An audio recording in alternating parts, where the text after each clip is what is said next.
ओम श्री परमात्मने नमः। आज हम गीता के दूसरे अध्याय के 56वें श्लोक का अर्थ सहित श्रवण करेंगे। इस श्लोक में भगवान स्थित प्रज्ञ कैसे बोलता है, अर्जुन के इस प्रश्न का उत्तर देते हैं। दुखेष्वनुद्विग्न मनाः सुखेषु विगत स्पृहः वितराग भय क्रोध स्थित धीर मुनि रुच्यते।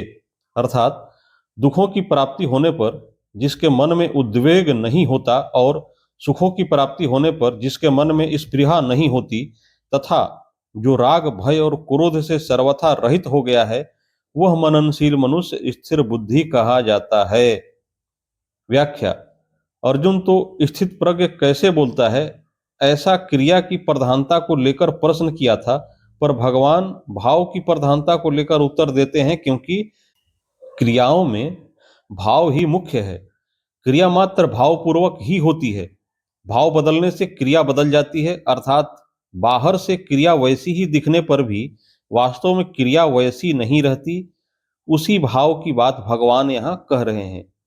दुखेष्वनु द्विग्न मनाः, अर्थात दुखों की संभावना और उनकी प्राप्ति होने पर भी जिसके मन में उद्वेग नहीं होता, अर्थात कर्तव्य कर्म करते समय कर्म करने में बाधा लग जाना, निंदा अपमान होना, कर्म का फल प्रतिकूल होना आदि आदि प्रतिकूलताएं आने पर भी उसके मन में उद्वेग नहीं होता।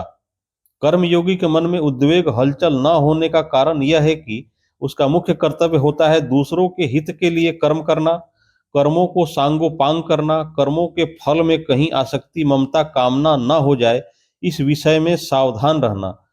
ऐसा करने से उसके मन में एक प्रसन्नता रहती है। उस प्रसन्नता के कारण कितनी ही प्रतिकूलता आने पर भी उसके मन में उद्वेग नहीं होता।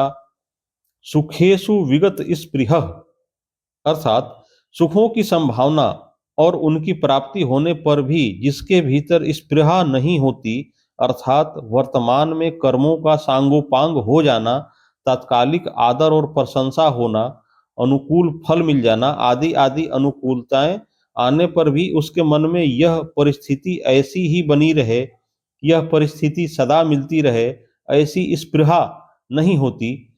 उसके अंतःकरण में अनुकूलता का कुछ भी असर नहीं होता।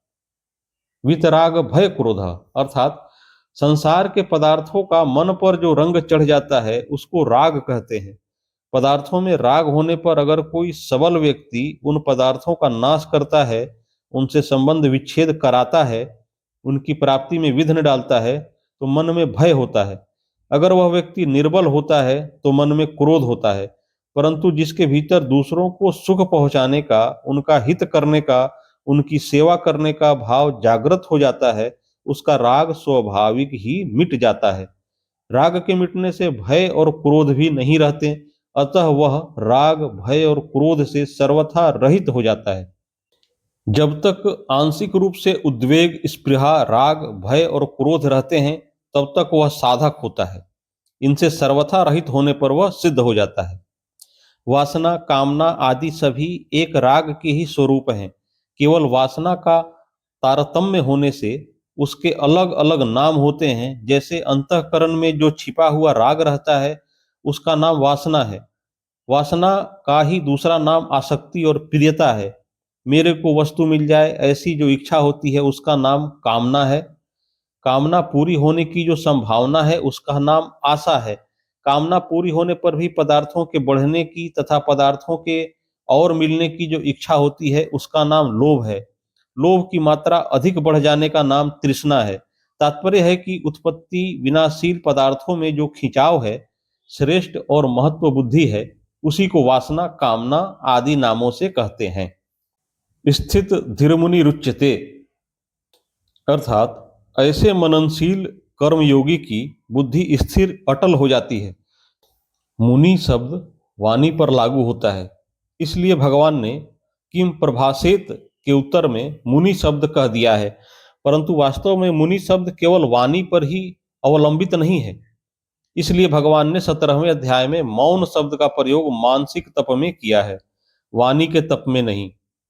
कर्मयोग का प्रकरण होने से यहाँ मननशील कर्मयोगी को मुनि कहा गया है।